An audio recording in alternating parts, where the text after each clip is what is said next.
दोस्तों नमस्कार, मेरा नाम है अनुरंजन और आप देख रहे हैं धनबाद न्यूज टेलीविजन। आज के शो में देखिए, तेलंगाना की फार्मा कंपनी में हुआ विस्फोट, 13 लोगों की मौत। प्रधानमंत्री नरेंद्र मोदी ने घटना पर दुख जताया है। रेलवे ने अपने आरक्षण सिस्टम और टिकट में कौन कौन से बदलाव किए हैं, जानिए। आधार में अगर 10 साल से आपने नहीं किया है कोई अपडेट, तो हो सकता है वह आधार निष्क्रिय हो जाए। मुहर्रम पर राज्य में थानाधिकारियों ने सुरक्षा के मद्देनजर कौन कौन से फैसले लिए हैं। दिन भर की थकान को शराब के 2 घूंट लेकर अच्छी नींद और थकान को दूर करने का दावा करने वाले शराब प्रेमियों के लिए एक बुरी खबर है। राज्य भर की शराब दुकानें अगले 4 दिनों के लिए बंद रहेंगी। इसको लेकर JSBCL के MD सह उत्पाद आयुक्त के सभी जिलों के DC को पत्र भेजा है। यह निर्णय 30 जुलाई की रात 10 बजे से प्रभावी हो गया। पत्र के अनुसार नई शराब नीति से टेंडर होने तक शराब दुकानों का संचालन JSBCL द्वारा किया जाएगा। चूंकि प्लेसमेंट एजेंसियों के जरिए शराब दुकानों का संचालन प्रक्रिया खत्म हो चुकी है, ऐसे में हैंडओवर और टेक ओवर की प्रक्रिया शुरू होने तक राज्य की सभी 1453 खुदरा शराब दुकानें बंद रहेंगी। अब खबरें विस्तार से। तेलंगाना के सांगारेड्डी जिले में सोमवार को एक फार्मा कंपनी में हुए विस्फोट में 13 लोगों की मौत हो गई और 34 लोग घायल हो गए।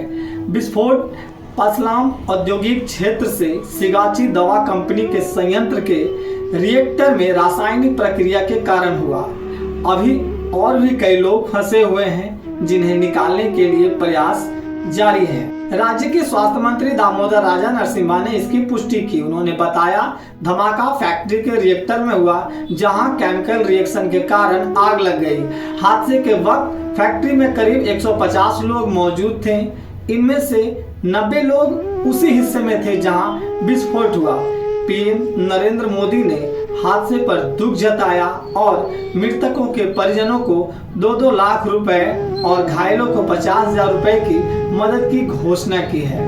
CM रेवंत रेड्डी ने भी अधिकारी और राहत बचाव कार्य में तेज करने के निर्देश दिए हैं। पुलिस के मुताबिक हादसे के बाद फैक्ट्री प्रबंधन ने तुरंत पुलिस को सूचना दी। इसके बाद फायर ब्रिगेड की 10 गाड़ियां भेजी गई।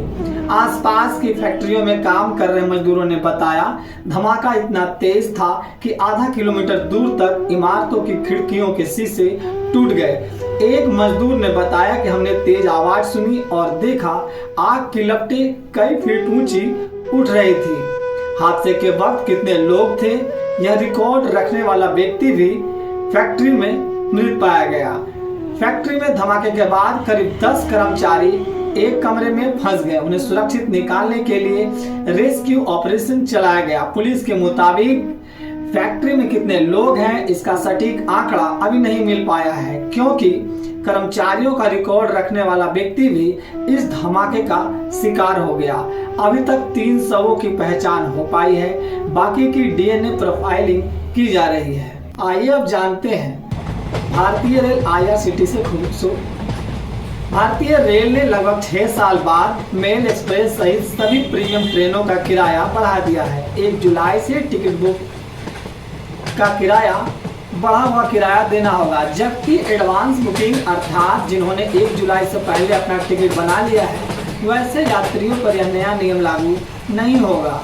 अब भारतीय रेल IRCTC की ओर से लागू नए नियम से तत्काल टिकट के लिए अकाउंट का आधार से लिंक होना जरूरी हो गया है। वहीं 500 किलोमीटर से लंबी यात्रा पर भाड़े में मामूली वृद्धि किए गए हैं।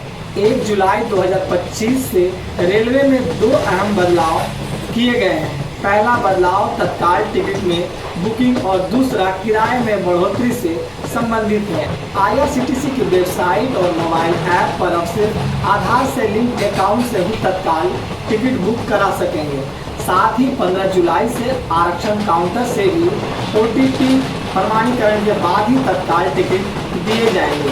बुकिंग स्लिप में दर्ज मोबाइल नंबर पर OTP भेजा जाएगा। इससे टिकटों की कालाबाजारी पर लगाम लगाई जा सकेगी। वहीं 500 किलोमीटर से अधिक की दूरी यात्रा पर मेल एक्सप्रेस ट्रेनों में नॉन एसी क्लास के किराए में 1 पैसे प्रति किलोमीटर, एसी क्लास के किराए में 2 पैसे प्रति किलोमीटर की बढ़ोतरी की गई है। लोकल और पैसेंजर ट्रेनों के किराए में कोई बदलाव नहीं होगा। साथ ही रिजर्वेशन चार्ज, सुपरफास्ट सरचार्ज या मासिक टिकट का किराया भी नहीं बदलेगा। संशोधित किराया 1 जुलाई को उसके बाद टिकट की बुकिंग पर लागू होगा। पहले से जारी टिकटों पर बढ़ा हुआ किराया नहीं लिया जाएगा।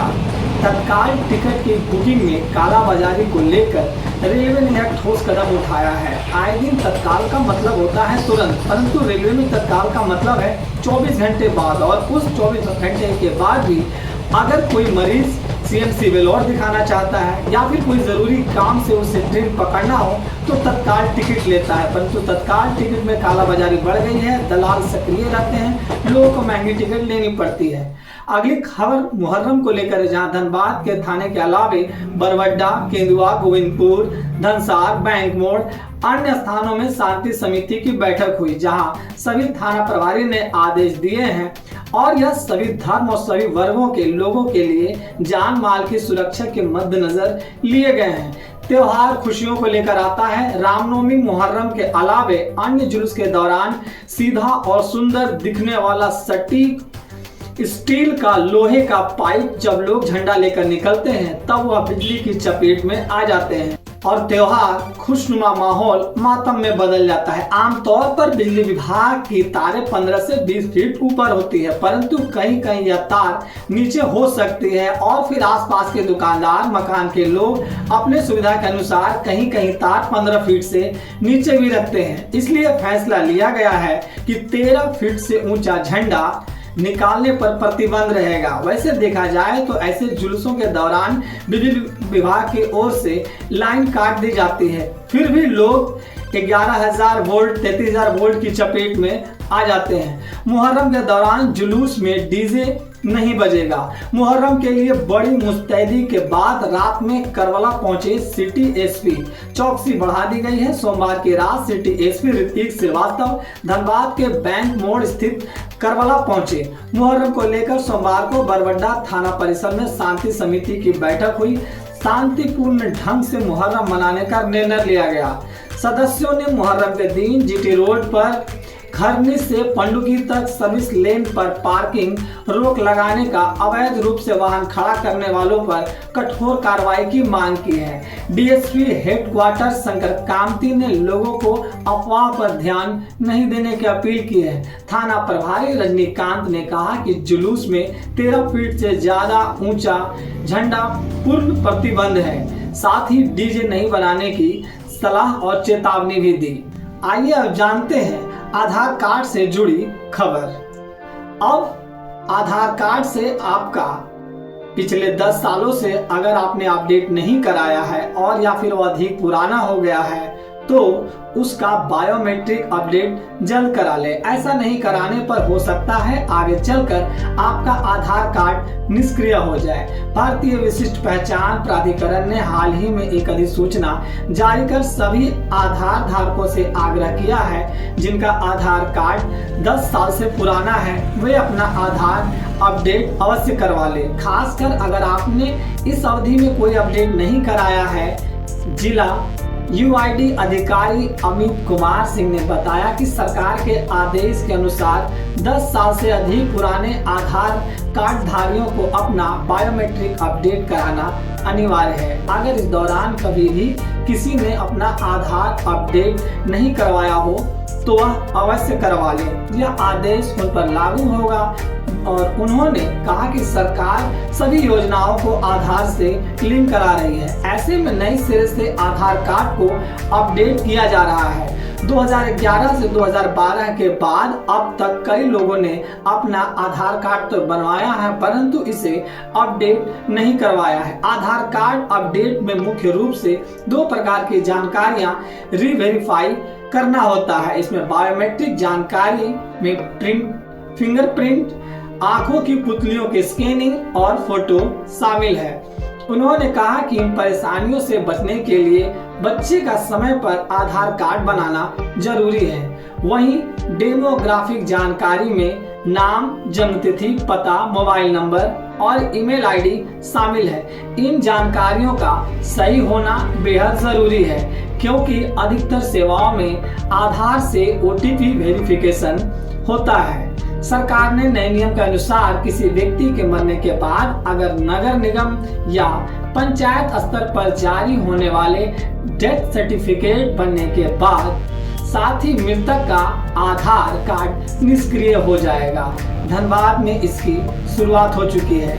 आधार कार्ड, पैन कार्ड, किसी भी तरह के वेरिफिकेशन अपडेट के लिए कभी भी किसी अन्य लोगों के चक्कर में ना पड़े। हमारे चैनल की अपील है कि हमारी इस खबर के बाद अगर कोई कहता है कि मैं आपका आधार कार्ड अपडेट कर देता हूं, कृपया मुझे OTP दें, तो ऐसे लोगों को अपना OTP ना दें। हमेशा आधार सुधार केंद्र में ही जाएं, जो सरकार द्वारा मान्यता प्राप्त है। वैसे किसी भी साइबर कैफे के चक्कर में भी ना पड़े। आजकल लोग साइबर कैफे में भी अपनी पूरी जानकारी OTP तक दे देते हैं। हमारा कार्यक्रम आपको कैसा लगा कमेंट में जरूर बताएं। सोशल मीडिया की इस भीड़ में हम आपसे कहीं खो न जाएं, इसलिए हमारे चैनल को सब्सक्राइब करें, बेल आइकन को अवश्य दबाएं ताकि कार्यक्रम का हर नोटिफिकेशन आपको मिलता रहे। तब तक आप रखिए अपना और अपनों का ख्याल। आपके अधिकारों के लिए सिस्टम से होगा सीधा सवाल। हम फिर हाजिर होंगे एक नई खबर के साथ। इसके साथ ही मुझे दीजिए इजाजत। जय हिंद, जय भारत।